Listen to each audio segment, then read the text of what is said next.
Hello, this is Mike, TradeWinds RV Center, here to congratulate you on your Keystone Passport 2400 BH. I'm going to walk you around it and show you how to use a few things, get the best out of your camping experience. Let's start by talking about arriving at the campsite. A couple things to take into consideration when you're parking. On your campsite, I want you to leave plenty of room for that awning. On your off campsite, of course, you're going to leave room for your slide, but I also want you to think about where your power and water connection is going to be. Your power connection is going to be right behind your slide. This cord will actually store inside there. Big long 30 foot, 25 foot, 30 amp cord. And then your water connection is going to be up toward the front of the unit. City water here, fill your fresh here. So park accordingly so you can utilize the facilities at the campsite. Once we arrive and unhook our hitch, first thing we're going to do is level our unit. Unit comes with a power tongue jack. It's only going to be active if there's a battery connected. So with the battery box hooked up, I will show you that this does work. Just bring it up or down to your unit's level. Once you got our unit level, next thing we're going to do is hook up our stabilizing jacks. All four corners, you got these scissor stabilizing jacks, 3/4 inch hand crank. Got a good head start on it. I am going to recommend stabilizing jack pads. Jack pads are going to protect the feet of your stabilizing jack from dirt, debris, keep them from sinking into hot blacktop in the summer. Put them down, get a 4-pack from our store with your 10% off coupon. Run these down just until they're taut. Remember, our unit's already level. All we're trying to do now is stabilize it. So once we got our unit level and stable, next thing we're going to do is hook up our power and water. So again, back here, your power cord stores inside here. Big long 30 amp cord. You can get a 30 to 50 amp cord depending on what you need to plug in to, or a 30 down to a 15 amp if you need to plug into a 110. Has your power hooked up, let's hook up your water. At campsites, we're going to hook up to city water connection. Recommended to use a water pressure regulator. That'll protect the lines inside your unit. Hook that up, hook up your hose, but don't turn on your hose yet. Let's go find your hot water heater. Yours is all the way in the rear of the unit here. And all we're doing at this point, making sure our drain plug's in there. You've running water quite a while trying to get this going here. If our plug isn't in here, get that drain plug in there nice and snug and tight. I would recommend throwing some plumber's tape on this. Get that in there snug, and then you can go ahead and turn that hose on. After that hose has been out for a few minutes, we're going to step up beside the unit and we're going to open up our slide. It's already open, but the main reason we're going to open up our slide is so we can get into our bathroom. In our sink areas here, open up all of our water lines, get a nice steady flow of water going through them, and then shut them off, and you're all set for camping at city campsites. Now let's say we're going to go camping and we're not going to use city camp. We're going to go dry camping. Well, in that case, we're going to fill up our freshwater tank. No need for a water pressure regulator here. You can just gravity fill this with a hose. 2 ways to tell it's full. One, there's an overflow valve right here, or 2 on the inside where you check the levels of your black and gray tanks. There's also a freshwater button. Keep an eye on that when you're filling it up. Once it's full, remove that hose, put that cap on there, and then whenever you want to utilize that water, you'll turn on your water pump. Don't turn on your water pump and hook the city water. That's already pressurized. All right, you're all set to camp with power and water. Let me walk you around the rest of the unit, continuing on your off camp side. With your pass-through storage area, again, your stabilizing jacks, water connections. On your slides, on these slide seals, or wipers sometimes they're called, they do have a spray that you can spray on these. You want to keep them pliable, keep them from dry rotting over the years. It's going to better protect your slide. Again, behind your slide, we got our power again. Here's our black tank flush. We'll talk about that when we leave the campsite and dump our black and gray tanks. You also have a hot and cold shower out here. Your 751 key will open this up. That'll set in just like so. It's got antifreeze in there right now, all winterized. On the rear of the unit, you do got a cover on your spare tire. Keep that on there. That's going to keep your tire from getting a dry rot as well. On this rear corner is where you plug in your cable at your campsites. Again, your hot water heater. A pressure release valve here. We'll talk about that in a few. Coming over onto your campsite, your awning does have a pitch adjust. In a light rain, You can pull this down and never run all the rainwater this way. These are recommended as shade awnings. Recommended bring them in a heavy rain or heavy air wind. Couple outdoor speakers out here. Got to pull out, and you can lock these in right here. All of your propane is already hooked up. There's your griddle. Quick connect water here for your sink. Nice little outdoor kitchen. That will lock back in here for travel. Make sure you got that in there so that's not bouncing on your door. Up underneath there is quick connect LP. Access panel to the back of your fridge. A couple of 110s out here.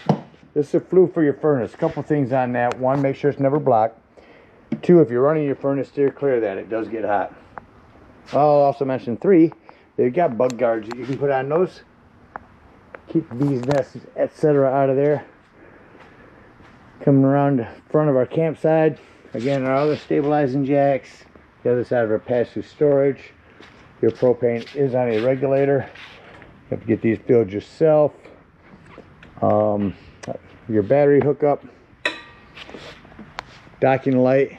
And when you get your batteries in here, this is prepped for a solar package that you can plug in a solar panel right there and have a trickle charge your batteries. Stuff covers everything out here. Take a look on the inside. Alright, coming up inside the unit, to the first thing I always like to point out is your fire extinguisher. Make sure that you and everyone that's camping with you knows the fire extinguisher is located by the entry doorway in case of an emergency. And as I come in to my left is going to be my control panel. So starting up top here is where you check your battery, your fresh tank. That's the one I said to hold down when you're filling up your potable water. We've also got black 1 and 2, grays 1 and 2. Down here's where you turn on your hot water heater if hooked to gas. Hot water heater if hooked to electric, it does make a difference. Choose correctly. Here's where you turn on your water pump and using that fresh water. Here's your awning, extended and retract. On your awning, you only want to extend that out till you can see your bar and that flap has fallen down to 90 degrees. Otherwise, if you hold that extend down as that's going out, it's going to continue to run itself out and start to run itself up onto itself backwards. So keep an eye on it when you're running it out. Make sure you don't run it out further than you need to. As I'm running that in over here, I'll talk about the slide control, porch light, which is your awning. There. And then ceiling light, which is this main ceiling over here. This is one touch lighting here. And it does show you a battery hookup must be on in order to run your slide out. Awning comes in, I'll tell you the slam locks work best when gently slammed. Continuing in the unit to my right is going to be my thermostat. So go ahead and go straight through, turn the air on, turn that all the way down low, get that to crank up. Pretty chilly in here, it might not. Should come on though.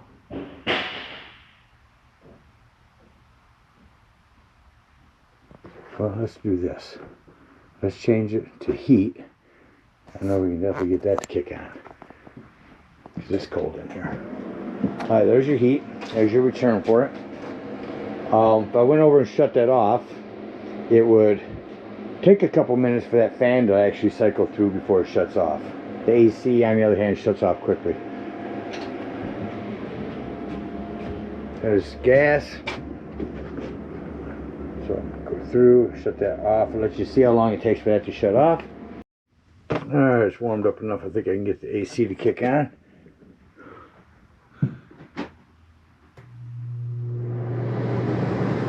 There's a quick dump on that. Super hot in the fridge here. Dump them out, and that'll blast the cold air down here. Alright, up here we got our microwave. Show you that working here real quick.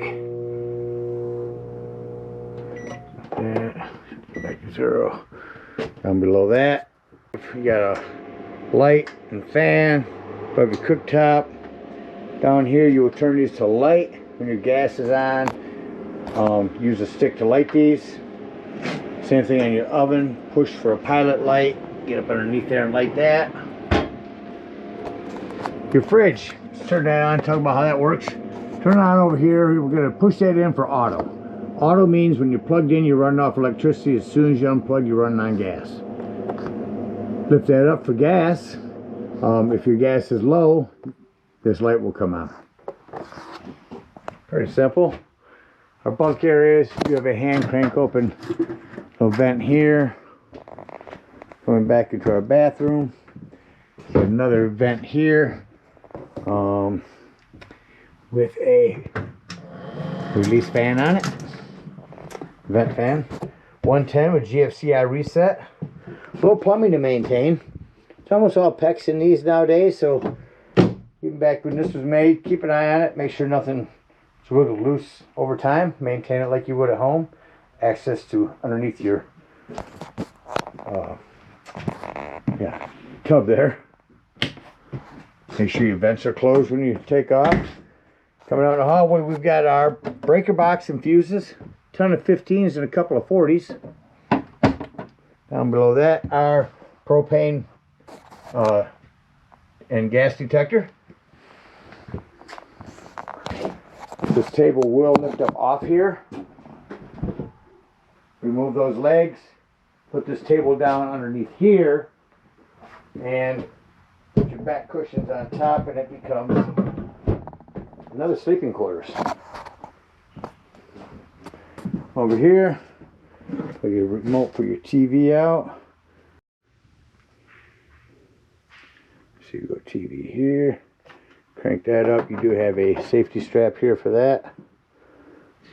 When you get to the campsite, go in here to your menu, go in, run a digital channel scan so that you'll pick up all the local channels at the campsite you're at. Got a sound system.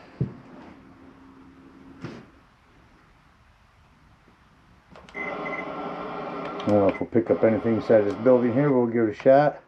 There we go. For indoor and outdoor speakers. Zone 2 is the outdoor.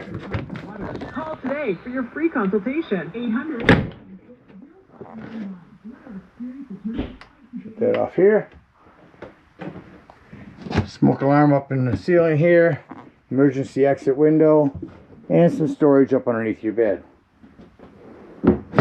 Make sure these doors are snapped open for travel. We don't want these bouncing around. There's one on each side.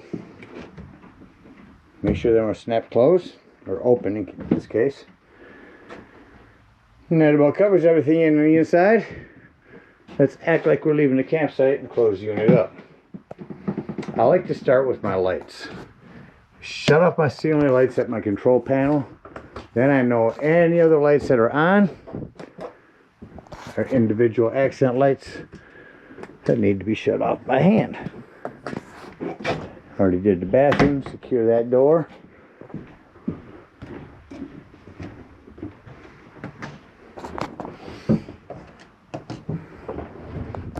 And your ceiling light in here. Brings us back out.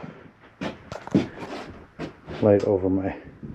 And once I get all the lights off, I can come back to my control panel and hit my ceiling lights and say doors and drawers.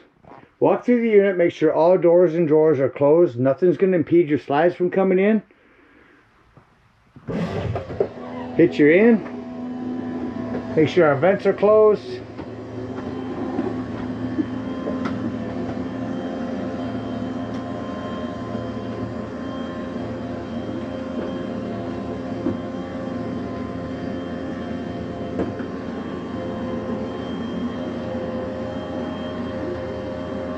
It's important to make sure all those doors and drawers are closed. These slides utilize every inch they can. Alright, once that's done, shut off my ceiling light and exit the unit. Alright, coming out. Before you leave the dump station, and I say that because you're going to go inside and watch the levels of your tanks as you're dumping, lock and deadbolt this door, lift and turn this handle. That's how you want that door to travel. Fold in our steps. If we are out dry camping, We're going to bring up our stabilizing jacks. Come over here underneath our freshwater. Dump our freshwater drain. Hook up our hitch and head on to the nearest dump station or home, whatever we're in need of. If we're at a campsite, we're going to unhook our power, our water, our cable. Bring up our stabilizing jacks and head on up to the dump station. That's the dump station, parked accordingly. Remember, your dump is at the back of the unit here. And bring this door back up here out of our way. Black and gray tanks. Park accordingly. Your sewage hose is going to be back here. First thing you pull is our black tank. That's going to be handle on the right. Once that sounds like it's no longer draining, we're going to go inside, check the level of our black tank, come back out here. Shows empty, you're close to it. Hook up the hose at the dump station with that black handle open and let that run for a good 5 minutes. It's going to wash all that nastiness out of your black tank. When that's done, close that back up, close that black handle, and pull your gray handle. That's going to be cleaner waters, your sinks and your showers. While those are dumping, go ahead and dump your low point drains right here. Come on around to your hot water heater. Carefully lift up on this pressure release valve. Some hot water is going to come out of there, so be careful. When that's done, push that back down, otherwise your door won't close. And then you can pull your drain plug for your residual water. Again, being careful, this could be hot water. Once them are all done, take your sewage hose, close that gray handle, take your sewage hose, and conveniently and sanitarily store it right there in your bumper. And head on home. Again, thank you guys so much for your purchase. Hope you enjoy this Passport for many years to come. Happy camping.